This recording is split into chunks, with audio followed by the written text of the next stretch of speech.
लाडकी बहीण योजना ही निवडणुकीच्या आधी प्रचंड गाजली।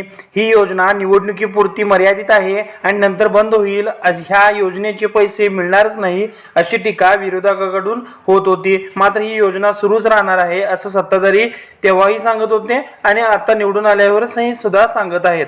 दरम्यान लाडकी बहीण योजनेचे पैसे कधी जमा होणार याबाबत अजित पवार यांनी सर्वात महत्त्वाचं स्टेटमेंट दिलेलं आहे। तेच आपण या व्हिडिओमध्ये बघणार आहोत आणि त्याबद्दलची संपूर्ण माहिती आपण या व्हिडिओमध्ये बघणार आहोत। तर व्हिडिओ अजिबात स्किप करू नका, संपूर्णपणे पहा। बघा, तसंच लोकसभा निवडणूक निकाल आणि विधानसभा निवडणूक निकाल झाल्यानंतरही या सत्ताधाऱ्यांनी बोललेलं आहे की लाडकी बहीण योजना ही चालूच राहणार आहे, बरोबर।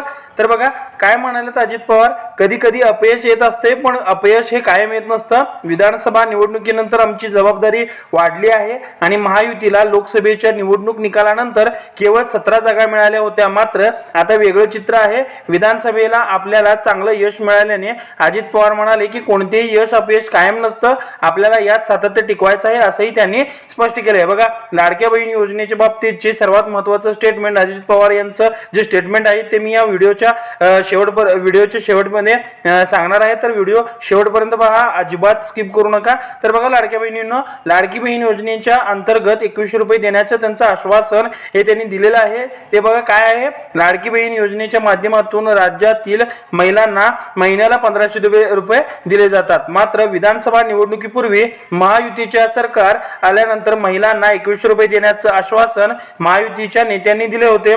तसेच त्यांच्या जाहीरनाम्यात देखील त्यांनी हा मुद्दा अंतर्भूत केला की महायुतीच्या सरकार स्थापन होऊन 1.5 महिना झाला आहे, मात्र महिलांना 21 रुपये दरमहा कधी मिळणार हे विचारला असता अजित पवार यांनी एक त्याबाबतचं संपूर्ण महत्त्वाचं उत्तर दिलेलं आहे।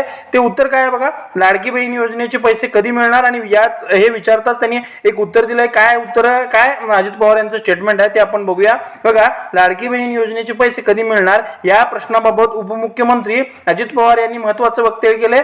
अजित पवार म्हणाले की 26 जानेवारी म्हणजेच येत्या काळामध्ये जे 26 जानेवारी म्हणजेच पुढच्या रविवारच्या आत लाडक्या बहिणींचे पैसे जमा होतील आणि उद्यापासून विविध विभागांना भेटून आम्ही बैठका घेणार आहोत असंही अजित पवार यांनी म्हटलेलं आहे। तसंच यावेळी होणारा अर्थसंकल्प हा आर्थिक शिस्त लावणारा असेल असंही अजित पवारांनी म्हटलेलं आहे। तर लाडक्या बहिणींनो, हेच अजित पवार यांचं स्टेटमेंट होतं। त्यांनी एका पत्रकार परिषदेत बोलताना याबाबत खुलासा केलेला आहे की 26 जानेवारी म्हणजेच पुढच्या रविवारच्या आत लाडक्या बहिणीचे पैसे जमा होतील आणि उद्यापासून विविध विभागांना भेटून आम्ही बैठका घेणार आहेत आणि अजित पवार त्या बैठकामध्ये एक निर्णय घेणार आहेत। तर त्यांनी स्पष्ट आश्वासन दिलंय की 26 जानेवारीच्या आत हे पैसे, रविवारच्या आत हे पैसे पुढच्या जमा होतील। तर भेटूया अशाच एका नवीन अपडेटेड व्हिडिओमध्ये पुढच्या वेळी। तर नवीन अपडेट घेऊन येतो, त्यावेळी धन्यवाद।